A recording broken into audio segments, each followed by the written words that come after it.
आज हम बात करेंगे इरेक्टाइल डिसफंक्शन की, जो कि एक कॉमन सेक्सुअल डिसऑर्डर है, यानी जिनसी बीमारी है।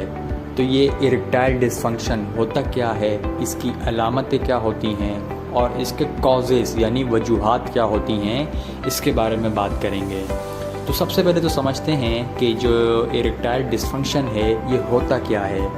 तो जो इरेक्टाइल वर्ड है ये इरेक्शन से निकला है, और इरेक्शन का मतलब ये होता है कि जब भी कोई मेल या मर्द सेक्सुअली अराउज होता है तो उसके पीनिस के अंदर यानी उसका जो सेक्सुअल ऑर्गन होता है उसके अंदर हार्डनेस आती है, और उस हार्डनेस को इरेक्शन कहा जाता है।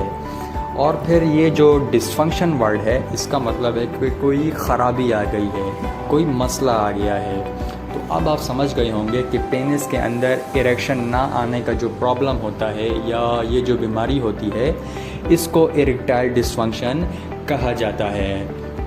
अब अगर हम इसकी अलामत की बात करें यानी इसके साइन एंड सिम्टम की बात करें, तो पहले तो आपको यहाँ से मालूम हो रहा है कि यहाँ पर आपको इरेक्शन की प्रॉब्लम देखने को मिलती है, लेकिन फिर भी इसके अंदर दो तरह से आपको इरेक्शन प्रॉब्लम देखने को मिल सकती है। पहली तो ये हो सकती है कि किसी मर्द के अंदर इरेक्शन आए ही ना, वो सेक्सुअली अराउज हो जाए लेकिन उसके पेनिस के अंदर, उसके सेक्सुअल ऑर्गन के अंदर इरेक्शन आती ही नहीं है। एक तो ये प्रॉब्लम देखने को मिल सकती है।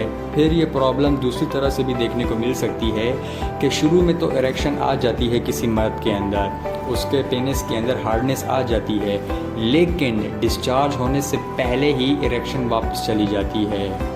जब भी मर्द डिस्चार्ज हो जाता है तो उसके बाद तो जाहिर सी बात है कि इरेक्शन वापस चली जाती है, हार्डनेस ख़त्म हो जाती है, जो कि बिल्कुल नॉर्मल है। लेकिन डिस्चार्ज होने से पहले ही अगर इरेक्शन चली गई है तो फिर ये इरेक्टाइल डिसफंक्शन का साइन है। अब हम इसके कॉजेज़ की तरफ आते हैं, यानी इस बीमारी की वजूहात क्या होती हैं। लेकिन वजूहात पर आने से पहले आपके लिए ये जानना ज़रूरी है कि एक नॉर्मल इंसान के पेनिस में इरेक्शन कैसे आती है। तो उसके लिए 3 फैक्टर्स इन्वॉल्व होते हैं। तो नंबर 1 तो ब्लड फ्लो जो है वो ठीक से होना चाहिए।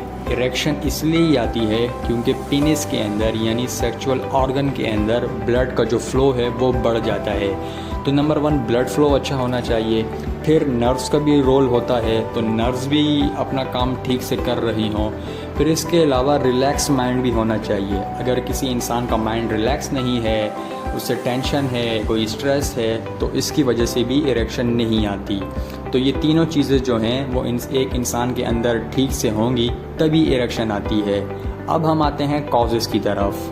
तो कॉजेज़ को हमने 2 हिस्सों में डिवाइड कर रखा है। नंबर 1 जो है वो है मेडिकल कॉज, और नंबर 2 जो है वो है साइकोलॉजिकल कॉज। अब इन दोनों में डिफरेंस क्या होता है उसको समझ लेते हैं। तो मैंने आपको पहले बताया कि ब्लड फ्लो जो है वो एक इम्पॉर्टेंट रोल अदा करता है पेनिस के अंदर इरेक्शन को लाने के लिए। तो अगर किसी को अगर बीपी की प्रॉब्लम होगी तो जाहिर सी बात है कि ब्लड फ्लो जो है वो डिस्टर्ब होगा।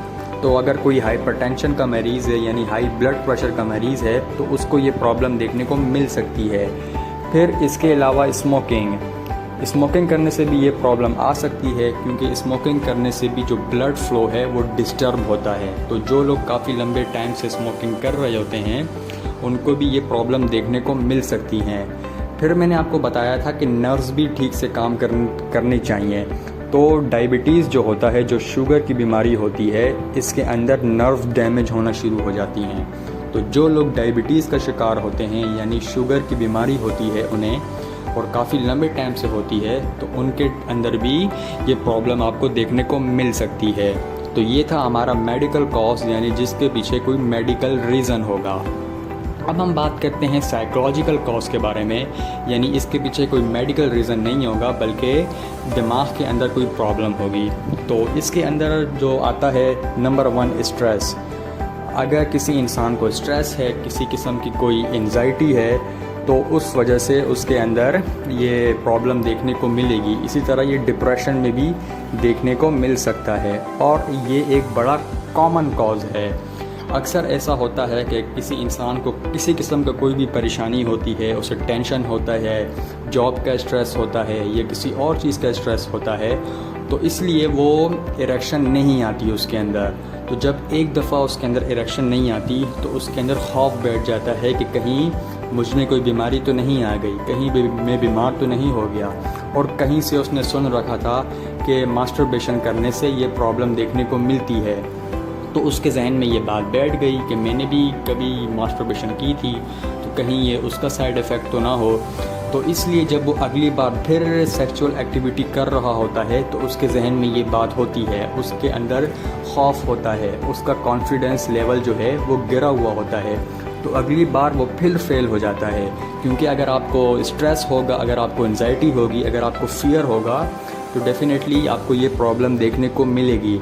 और इसी तरह जब इंसान 2 या 3 बार फेल हो जाता है तो उसका जो कॉन्फिडेंस लेवल है वो बहुत गिर जाता है, और उसका जो फियर है, उसकी जो एंजाइटी है, उसका जो स्ट्रेस है वो बढ़ता चला जाता है। तो इस वजह से बॉडी का रिदम टूट जाता है।